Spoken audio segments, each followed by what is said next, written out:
everybody. I know everybody wants to run and get out, and I know you're anxious to go, but I just really want to take a few minutes. This isn't about me. This is about you. Unfortunately, about 10 of you will be diagnosed with ovarian cancer. That's just the reality of it. That's just the statistics. What I can share with you in 5 minutes could save your life. So bear with me. It's really, really important. As Barb mentioned, I work with the Ovarian Cancer Research Fund.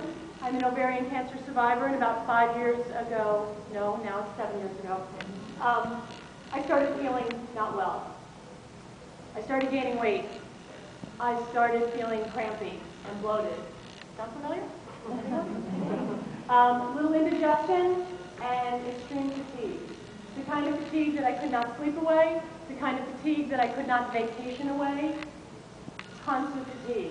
And my husband, my wonderful husband, kept telling me that I'm doing too much.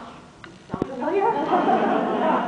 So, yeah, that's nice, okay. I wasn't doing anything other than what I normally do. And on any given day, you all have those feelings. So I don't want you sitting there thinking, oh my God, I have ovarian cancer. But you have to pay attention to your body. I was a triathlete at that point. I started doing triathlons when I turned 40. And I really credit the sport with saving my life. It's that keen awareness that you probably have now of your body that told me something wasn't right. That told me go to my doctor and make my doctor prove to me that I didn't have ovarian cancer. But here's the thing, there's no test. There's no test for ovarian cancer. Your pap smear is not the test. An internal is not the test. In fact, I had been to the gynecologist only a few short months before I was diagnosed with stage 3 ovarian cancer. So there's no test. It's up to you. And the doctors don't have it on their radar. They have breast cancer on their radar, which is awful and wonderful that they know that. And it's an awful disease to have, but we have mastectomies and mammograms, and we've got that test. If it's detected early, we're talking about ovarian cancer, if it's detected early, by that I mean stages 1 and 2, it's 94% treatable. But unfortunately, because of those symptoms that I talked about, and I'll say them again, weight gain, fatigue, bloating, indigestion. Those are the things you need to remember. Weight gain, fatigue, bloating, indigestion. If those symptoms last too long, and by too long I mean 2 weeks, go to your doctor and make your doctor prove to you that you don't have ovarian cancer. Because we all rationalize all those symptoms. We've all got them. We've all had them, right? Every single one of us. But you probably didn't have them for 2 weeks, lasted for 2 weeks.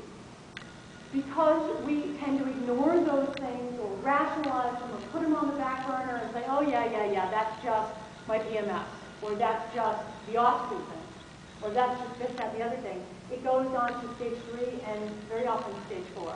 And that's when people die. That's when you see these horrible, horrible statistics about ovarian cancer, because it's caught so late in staging.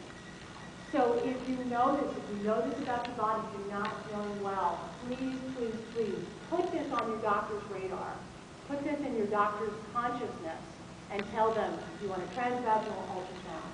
You want a CA-125. I mean, these are not be-all, end-all tests, but they're the best we've got to make sure. If you've had breast cancer in your family, if you've had any other gynecological cancers in your family, put this on your doctor's radar screen so that you are screened more diligently, so that there's just an awareness.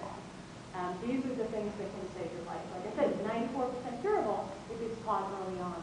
And so I'm using the sport of triathlon that saved my life as a vehicle to hopefully save other people's lives. I have committed to do all 50 states by the time I'm 50 and 48. So I've got 2 more years, and I've done 31 states so far.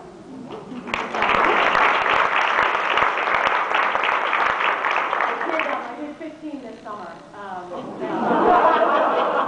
including Alaska, which was like the furthest away.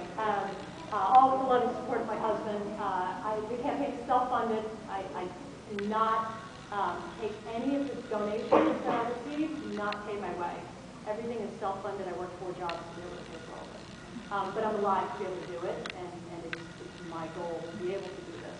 And I'll be finishing 2 more years and go back to some life. But I won't give this for them. My goal after this is all over is to be uninjured and to still love the sport, because I do completely and thoroughly enjoy the sport.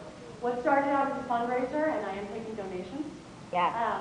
If you Google triathlete for a cure, you'll find me, and you can donate securely directly to OCRF through that link. And I would welcome $5 and $10 donations.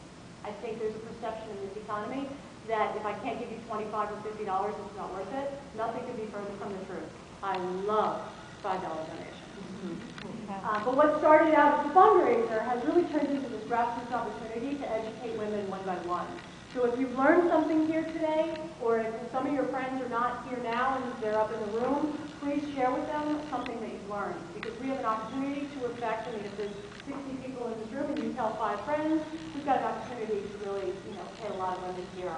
Weight gain, indigestion, bloating, fatigue, lasting longer than 2 weeks.